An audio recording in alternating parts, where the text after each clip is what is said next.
अब मैं ये कह रहा हूं कि भारतीय जनता पार्टी जम्मू कश्मीर में सरकार बनाने जा रही है। कैसे? भारतीय जनता पार्टी के मिशन कश्मीर पर आपको नजर डालने की जरूरत है कि भारतीय जनता पार्टी ने कैसे मिशन कश्मीर खेला है। भारतीय जनता पार्टी ने वहां किसी के साथ गठबंधन नहीं किया। कश्मीर की सीटें हैं उसमें सिर्फ 19 सीटों पर चुनाव लड़ा।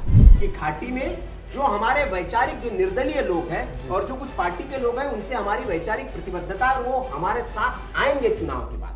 ये रफीक वानी का बयान है। 5 विधायकों को राज्यपाल के पास अधिकार है कि वो मनोनीत कर सकते हैं। अब बताइए सर, ये समीकरण समझाइए कि किस तरह ये एग्जिट पोल के दावे तो हर चैनल में सब लोग देख रहे हैं, जश्न का माहौल देख रहे हैं, लेकिन क्या एग्जिट पोल अभी ये फिसड्डी साबित हो सकता है? भारतीय जनता पार्टी की निराशा खुशी में बदल सकती है सर? 40 से 48 सीटें ये एनसी और कांग्रेस को दे रहा है इंडिया टुडे सी वोटर का ये जो सर्वे है। उसके बाद में 27 से 32 सीटें भारतीय जनता पार्टी के पक्ष में डाल रहे हैं। पीडीपी 6 से 12, अदर 6 से 11।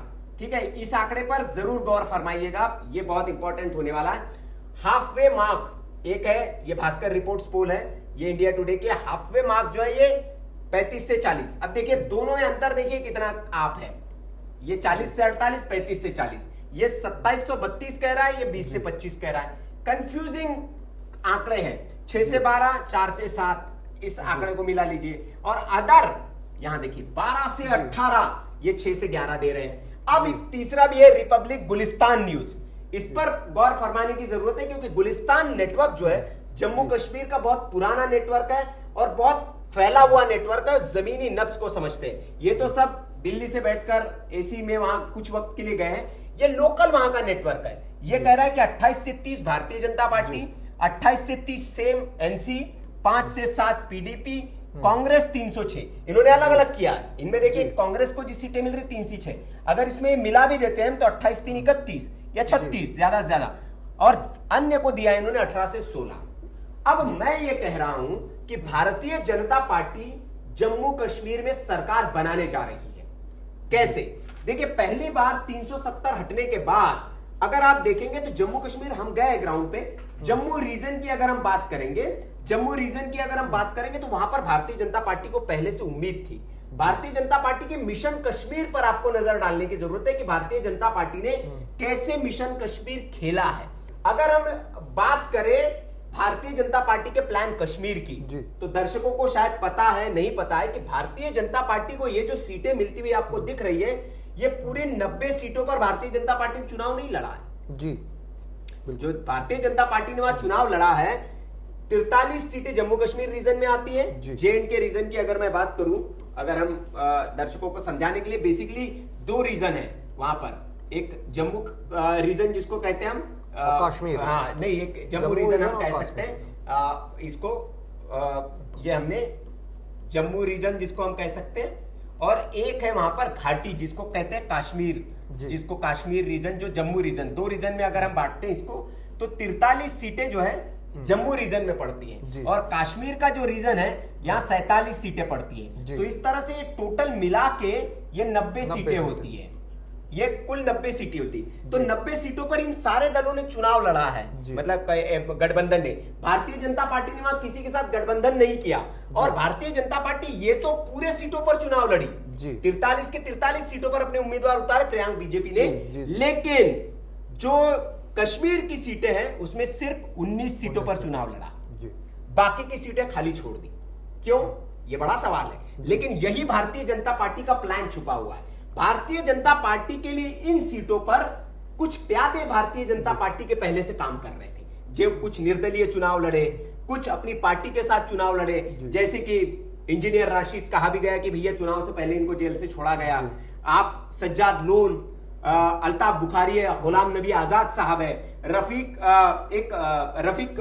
साहब है, वाणी साहब, भारतीय जनता पार्टी के उम्मीदवार है वहां पे कश्मीर घाटी में। उन्होंने ये बयान दिया था बाकायदा कि घाटी में जो हमारे वैचारिक जो निर्दलीय लोग हैं और जो कुछ पार्टी के लोग हैं उनसे हमारी वैचारिक प्रतिबद्धता और वो हमारे साथ आएंगे चुनाव के बाद। ये रफीक वाणी का बयान है। तो ये बयान उन्होंने यूं ही नहीं दिया था, ये भारतीय जनता पार्टी का पहले से प्लान था। तो ये जो सीटें आपको नजर आ रही प्रियांक, 8 से 16 या 6 से 11 या 12 से 18, ये सारी सीटें आप बीजेपी के खाते में काउंट करिए। जी सभी इनमें से ज्यादा सभी अलग अलग एग्जिट पोल्स का अगर एवरेज रेशियो, औसत रेशियो आप निकालेंगे तो 10 सीटें अन्य खाते में, 10 से 12 ज्यादा, 10 से 12 एवरेज अगर निकालेंगे। आपको समझाता हूं जिस पर जम्मू कश्मीर में बड़ा विवाद चल रहा है। जो 370 हटने के बाद जो नया जम्मू कश्मीर पुनर्गठन विधेयक जो भारतीय जनता पार्टी ने पेश किया है, उसमें एक क्लॉज था 5 विधायकों को राज्यपाल के पास अधिकार है कि वो मनोनीत कर सकते हैं। ये जो 5 विधायक है इनको मनोनीत किया जा सकता है, नॉमिनेट। ये कश्मीरी पंडित है, इसमें पीओजी से आए कुछ विस्थापित लोग हैं, उनको 5 को मनोनीत किया जा सकता है। अभी नतीजे आए नहीं है, चुनाव खत्म हुआ और राज्यपाल ने 5 को मनोनीत भी कर दिया। इस पर बवाल मच रहा है। तो ये जो 5 विधायक है, संख्या बल तो भारतीय जनता पार्टी का बढ़ गया ना। 5 विधायक तो पहले से मौजूद है भारतीय जनता पार्टी के। मनोनीत मतलब वो बीजेपी के समर्थक होंगे तभी तो उनको मनोनीत किया गया है। तो इसमें 5 आप जोड़ दीजिए, ये माफ करिएगा, इसमें आप 5 जोड़ दीजिए। ये जो आंकड़े दिख रहे हैं, इन आंकड़ों में आप 5 जोड़ दीजिए, यानी 5 सीटों की अभी भी जितने भी इनका रेशियो होगा उसमें 5 की बढ़त हो सकती है। आप 30 अगर सीटें आती है बीजेपी को, प्लान यही है 27 तो से 28 भी सीटें आती है तो 28 5 33 कितनी चाहिए? 48 जो सीटें हैं वो चाहिए होगी आपको बहुमत के लिए। अगर टोटल हम जोड़ते हैं 90 + 5 95 कर देते हैं तो ऐसी स्थिति में आपको 48 बहुमत के लिए सीटें चाहिए होगी। आपके पास हो गए 30 5 35 और 10 से 12 सीटें 13 सीटें अगर इनमें से मिल जाती है तो ये आपका बहुमत बना लेगी। राज्यपाल भारतीय जनता पार्टी के पास है, बुलाएंगे, भारतीय जनता पार्टी को पहला मौका दिया जाएगा। तो ये सीटें, ये जो बहुमत का आंकड़ा अगर इस तरह का नहीं आता है, ये अगर आंकड़ा आ जाता है, 48 सीटें अगर आ जाती है तो राज्यपाल की भी मजबूरी हो जाएगी कि कांग्रेस एनसी को वो पहले न्योता दे मुख्यमंत्री बनाने के लिए। लेकिन इसमें अगर थोड़ा सा भी कमी रह जाता है, 40 से 46 भी सीट आ जाती है, तो भी कश्मीर में भारतीय जनता पार्टी दावा पेश कर देगी, कहेगी कि हमारे साथ इतने इतने लोगों का समर्थन पत्र ले जाएगी और सरकार बनाने का दावा पेश कर देगी। जी, अगर मैं पिछले चुनावों को देखता हूं, पिछले विधानसभा 2019 के चुनावों में एग्जिट पोल की ओर से नेशनल कॉन्फ्रेंस को औसतन अलग अलग एग्जिट पोल में 45 के आसपास सीटें दी गई थी। लेकिन नतीजे कुछ और आए। एग्जिट पोल के दावे बदल भी सकते हैं रिजल्ट चुनाव नतीजों के बाद। तो इसमें अदर्स के जो अन्य दल हैं वो बड़ा खेल कर सकते हैं। लेकिन सर, सवाल अगर एग्जिट पोल के नतीजों पर गौर किया जाए तो एक सवाल ये भी हो जाता है कि 2019 के दौरान जब धारा 370 हटाई जाती है तो एक भारतीय जनता पार्टी के समर्थन में वहां कहा जा रहा था कि एक बड़ा माहौल बन रहा था। तो अगर एग्जिट पोल के नतीजों पर अगर गौर करें, इनकी माने, तो क्या वहां पर आप कैसे देखते हैं, क्योंकि आप जमीन पर उतरे हैं, वहां पर आपने जनता की नब्ज टटोली है, क्या 370 हटना वहां एक सकारात्मक संदेश दे के गया? नहीं, देखिए, अगर राजनीति के तहत हम इसमें बात करें, हम जम्मू रीजन में, हम कश्मीर रीजन में तो नहीं गए, लेकिन जम्मू रीजन में जो हमने देखा, भारतीय जनता पार्टी के पक्ष में हवा है। क्योंकि जम्मू जो रीजन है वो हिंदू बहुल इलाके, अगर हम वहां सीटों की भी बात करें तो जो 27 सीटें हिंदू बहुल पड़ती है और 16 सीटें जो है मुस्लिम बहुल क्षेत्र में आती है। लेकिन मुस्लिम बहुल इलाके में भी हम लोग गए थे। जम्मू का एक बड़ा मुस्लिम बहुल इलाका है, उसको वहां के लोग मिनी पाकिस्तान भी कहते हैं। जब हमने लोगों से बात किया कि इसको मिनी पाकिस्तान कहा जाता है, लेकिन उस इलाके में भी जब हम गए तो वहां पर भी जो मुस्लिम गुज्जर बकरवाल समुदाय जो है, जिनको आरक्षण दिया गया, तो उनमें भारतीय जनता पार्टी के प्रति सहानुभूति दिखी कि उनको आरक्षण दिया गया है, हमारे नेताओं को, गुज्जर बकरवाल समाज को प्रमोट किया जा रहा है जो ट्राइबल्स में आते हैं। तो वहां पर भारतीय जनता पार्टी को जम्मू रीजन में भी जो मुस्लिम है उनका समर्थन वहां पर मिलता हुआ दिख रहा है। तो भारतीय जनता पार्टी का फोकस जम्मू रीजन की सीटों पर था, इसलिए उन्होंने कश्मीर में ज्यादा दखल नहीं दी। जी, और एक फैक्टर ये भी कश्मीर का आपने बताया कि पूरी सीटों पर नहीं उतरे, और एक बड़ा फैक्टर वोट प्रतिशत भी है कि वोट प्रतिशत में कमी आई है। अगर मैं दर्शकों को वही बताना चाहता हूं कि अगर हम देखें तो 61.38% ये फर्स्ट फेज का था। ये जो पहला फेज अगर हम ले तो इसमें 61.38%। दूसरे में फेज की अगर हम बात करें तो 57.31% ये सेकंड में आया था। और तीसरे की अगर मैं बात करूं तो 66.56% ये थर्ड फेज का था। जी, ठीक है। अगर ये हम आंकड़े देखें तो ये वोटिंग परसेंटेज बता रहा है कि जनता जो है लोकतंत्र के प्रति सजग है और वो बाहर निकलना चाह रही है।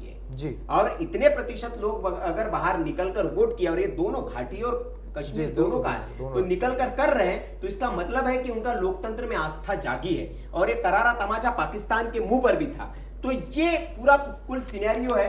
अगर बात करने को बैठे हम तो लंबी बात हो जाएगी प्रियांक, लेकिन दर्शक अभी मोटी मोटी बात ये समझ ले कि जम्मू और कश्मीर में खेला होने वाला है, और ये खेला जो जोड़ी है वो पहले से तय है, सारी स्क्रिप्ट लिखी जा चुकी है, स्क्रिप्ट के कलाकार पहले से फाइनल है। आप देखिए चुनाव के नतीजे जिस दिन आएंगे और ये आंकड़ा जिस तरह से बनेगा, ये आंकड़ा अगर इस फेज में आ जाता है, ये अगर 42 तक अगर ये गठबंधन सिमट कर रह जाता है, तो आप देखिए भारतीय जनता पार्टी जम्मू कश्मीर में खेल कर देगी और अपने सारे शक्तियों का इस्तेमाल करके, क्योंकि भारतीय जनता पार्टी अभी नहीं चाहेगी कि जम्मू कश्मीर जब तक वो केंद्र में उसके हाथ में ही रहे, और वहां जिस तरह की अमन और उसके स्थापित करने की बात की जा रही, तो वो भारतीय जनता पार्टी अपने से करे।